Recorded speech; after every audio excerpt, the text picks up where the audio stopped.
মানুষ বড়ই আজব সৃষ্টি। তার কারণ হলো যে আমাদের শুধুমাত্র মানুষের মধ্যেই কিছু বিশেষ ক্যারেক্টারিস্টিক দেখা যায়, যে জিনিসগুলো আমাদের চারপাশের সকল সৃষ্টির থেকে সম্পূর্ণ আলাদা। ম্যাটেরিয়ালিস্টিক্যালি আমরা আশেপাশে যত কিছু দেখি, সেটা গ্র্যান্ড স্কেলের গ্যালাক্সিস, গ্রহ নক্ষত্র, ব্ল্যাক হোলস থেকে শুরু করে আমাদের চারপাশের পৃথিবীর যত সৃষ্টি আমরা দেখতে পাই, সব কিছুই একটা নির্দিষ্ট ল মেনটেন করে চলাচল করে বা অপারেট করে। লজ আর দেয়ার, ক্রিয়েশনস আর দেয়ার। মানুষ ছাড়া আশেপাশের সব কিছুর ক্ষেত্রে এই জিনিসটা প্রযোজ্য। শুধুমাত্র মানুষের সাইকোলজিক্যাল বা কগনিটিভ ব্যাপারগুলোর ক্ষেত্রে এই জিনিসটা টোটালি ডিফারেন্ট। বায়োলজিক্যালি হয়তো আমরা একটা ল মেনটেন করে বড় হই বা অপারেট করি, বাট সেই বায়োলজিক্যাল ব্যাপারটাকেও আমরা আমাদের কগনিটিভ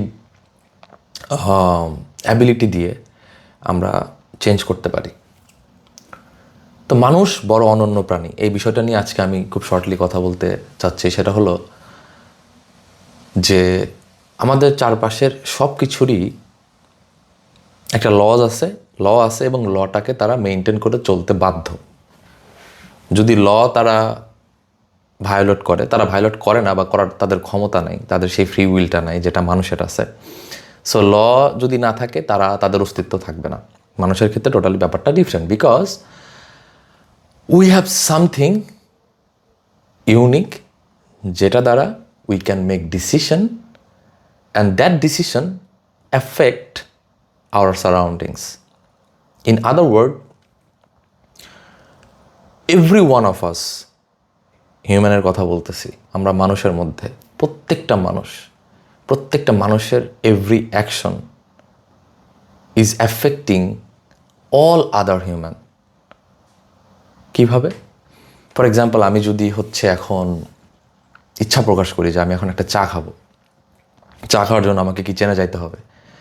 কিচেনে গিয়ে আমাকে দুধ গরম করতে হবে। যখন আমি দুধটা গরম করব, তখন কি হবে? দুধের যখন একটা ফুটন্ত অবস্থা আসবে, তখন দুধ থেকে বাষ্পটা আকাশে এয়ারে মিশে যাবে। ওই যে হিউমিডিটিটা এয়ারে মিশে গেল, ওই হিউমিডিটি এয়ারে মিশে যাওয়ার ফলে দুধ গরমের আগের এনভায়রনমেন্টের অবস্থা এবং দুধ গরমের পরের এনভায়রনমেন্টের অবস্থার মধ্যে কিছুটা হইলেও ম্যাথমেটিক্যালি ডিফারেন্স তৈরি হবে। হয়তো ওইটা নেগলিজেবল, ওইটা হয়তো আপনার আমার কাছে মনে হবে যে কি বা হয়েছে, but the fact is, in রিয়ালিটিতে ওইটা কিন্তু এফেক্ট করতে পারে, যেটাকে আপনারা যারা বাটারফ্লাই ইফেক্টের কথা জানেন, তারা হয়তো ইজিলি বুঝতে পারতেছেন যে আসলে আমি কোন কনসেপ্টের কথা বলতেছি। অ্যান্ড যেহেতু আমরা সকল হিউম্যান ওই এনভায়রনমেন্ট বা ওই এয়ারের স্টেক হোল্ডার, অর্থাৎ আমরা এই এয়ার বা এনভায়রনমেন্টের মধ্যে সবাই বসবাস করতেছি, সো ইনডিরেক্টলি অর ডিরেক্টলি আমার এই চা খাওয়ার ডিসিশনটা বাকি সবাইকে এফেক্ট করলো, অ্যান্ড ভাইস ভার্সা। অর্থাৎ সবাই যে ডিসিশনগুলো মেক করতেছে, সকল ডিসিশনের ইফেক্ট আমাদের সকলের মধ্যেই পড়তেছে। তো এটা একটা বিশেষ ক্ষমতা। আমাদের চারপাশের অ্যানিমেলদের মধ্যেও যদি দেখেন, তারা হয়তো আপনার কাছে মনে হতে পারে যে না, তারা হয়তো তাদের এই নিজস্ব ইচ্ছা শক্তি দিয়ে কাজ করতেছে, তারা খাবার খাচ্ছে, মিটিং করতেছে, নেক্সট জেনারেশন তৈরি করতেছে, but the fact is still there in a system, and ওই সিস্টেমটা দ্বারা বাউন্ডেড। তাদের ফ্রি উইল আছে কি না আমি জানি না, বাট আমার এখন পর্যন্ত মতামত হচ্ছে যে তাদের ফ্রি উইল নাই। তাদের বায়োলজিক্যাল এবং কগনিটিভ কানেকশনটা একটা দ্বারা আবদ্ধ। অর্থাৎ তারা তখনই খায় যখন তাদের খিদা লাগে, কোন সময় তাদেরকে স্বীকার করতে হবে, কোন সময় মিটিং করতে হবে, নিউ জেনারেশন তৈরি করতে হবে, পার্টনার চুজের ক্ষেত্রে communications and everything is determined by the laws তাদের ক্ষেত্রে। বাট আমাদের ক্ষেত্রে একটু ব্যাপারটা সুপার ন্যাচারাল কেমন জানি, just because we have the free will. মানুষের মধ্যে আর একটা খুব ডিফারেন্ট কোয়ালিটি হচ্ছে যে we can break the laws, অর্থাৎ ন্যাচারাল লর এগেইনস্টে আমরা যেতে পারি বলতে at least we can take actions against the natural laws. But other creatures কিন্তু কোনো অ্যাকশনও নিতে পারে না। এটা কিন্তু একটা বিশেষ ক্ষমতা। দেখেন, আপনার মানুষের একটা 6 ফুট বা 5 ফুট থেকে 6 ফুট উচ্চতার একজন মানুষ, একটা creature can go against the laws, যেখানে super giant black hole, super giant তারা নক্ষত্র যাই বলেন, galaxies, they cannot even go against 1 inch. They cannot go against the laws by 1 inch. ব্যাপারটা খুব অদ্ভুত না, যে পুরো মহাবিশ্বের এত কিছু, এত বড় মহাবিশ্ব, এত গ্র্যান্ড স্কেলের এত গ্র্যান্ড জিনিসপত্র, কোনো কিছুই রুলস লয়ের এগেনস্টে কোনো কিছু করতে পারতেছে না। হোয়ারাজ আমরা human being, just by having a free will, আমরা কি ফ্যাসিনেটিংভাবে ল ব্রেক করতে পারতেছি।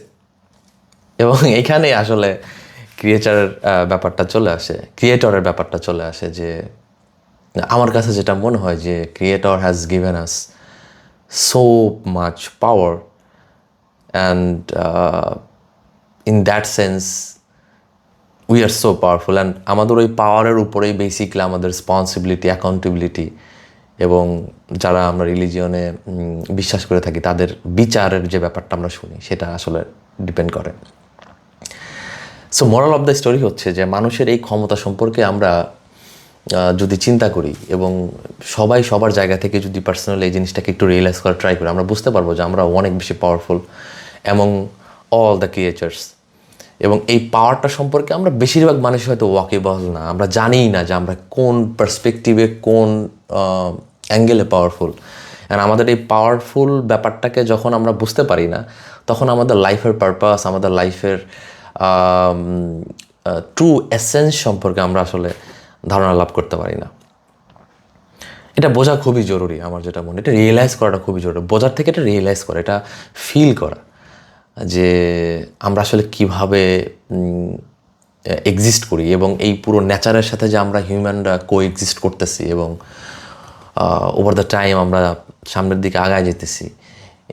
এই যে নেচারের সাথে আমাদের এক্সিস্টেন্সের যে ডিফারেন্সটা, তারা কিভাবে বিলং করতেছে, আমরা কিভাবে বিলং করতেছি, এই বিষয় সম্পর্কে একটু আইডিয়া থাকাটা খুবই জরুরি। এটা আসলে বলে বোঝানো যায় না, যে এটা আপনার বোঝার পরের আপনার চিন্তার ডিফারেন্সটা এবং বোঝার আগের ডিফারেন্সটা আসলে কেমন অনুভূতি হয়, এটা আসলে বোঝানোটা খুবই ডিফিকাল্ট, আনলেস অর আনটিল আপনি নিজে ওই জায়গাটায় রিচ করতে পারতেছেন। সো আমরা মানুষ বড়ই আজব প্রাণী, খুবই ডিফারেন্ট ক্রিয়েচার, খুবই পাওয়ারফুল ক্রিয়েচার। এবং এই যে আমাদের ক্ষমতা, আমাদের পাওয়ার, আমাদের ইউনিকনেস, এই সম্পর্কে আমাদের অনুভূতি, জ্ঞান থাকাটা খুবই প্রয়োজন to have a more purposeful life,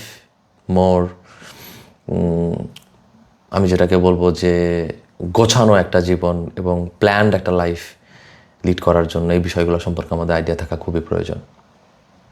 for today that's all. Thank you.